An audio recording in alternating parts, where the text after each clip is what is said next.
అందరికీ నమస్కారము. ఈరోజు ఈరోజు ఏదైతే మనం మహానాడు కార్యక్రమం చేశామో, పెద్దలు అన్న ఎన్టీఆర్ గారి పుట్టినరోజు వేడుకలు చాలా బ్రహ్మాండంగా చేశారు. ప్రతి ఒక్క కార్యకర్తకి, క్లస్టర్కి, యూనిట్ మెంబర్లకి ప్రతి ఒక్కరికి శుభాకాంక్షలు.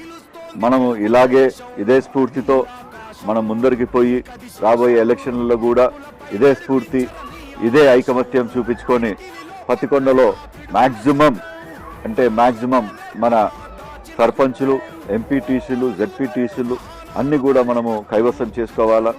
మీ అందరూ రాబోయే కాలంలో ఈ తెలుగుదేశం పాలనకి మనకి ప్రతి ఒక్కరు కూడా మంచిగా ఉండాలని చెప్పి ఒక భావనతో చంద్రబాబు నాయుడు గారు ఏదైతే ఆలోచన చేసి ఈ స్టేట్ని నడిపిస్తున్నారో దానికి స్ఫూర్తిగా మనమందరం కూడా పత్తికొండలో ప్రతి ఒక్కరు కూడా బాగుండాలా, తెలుగుదేశం జెండా ఎత్తినవాడు కూడా బాగుండాలా, బ్రహ్మాండంగా ఉండాలని చెప్పి ఒక ఆలోచన కలిగి మనం ముందరికి పోవాలా.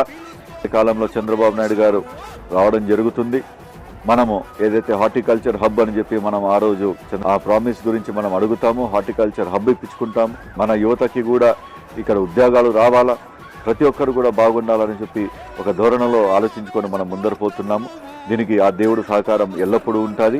మీ అందరి సహకారం కూడా కంపల్సరీ ఉండాలని చెప్తూ సెలవు తీసుకున్నాను. Thank you very much.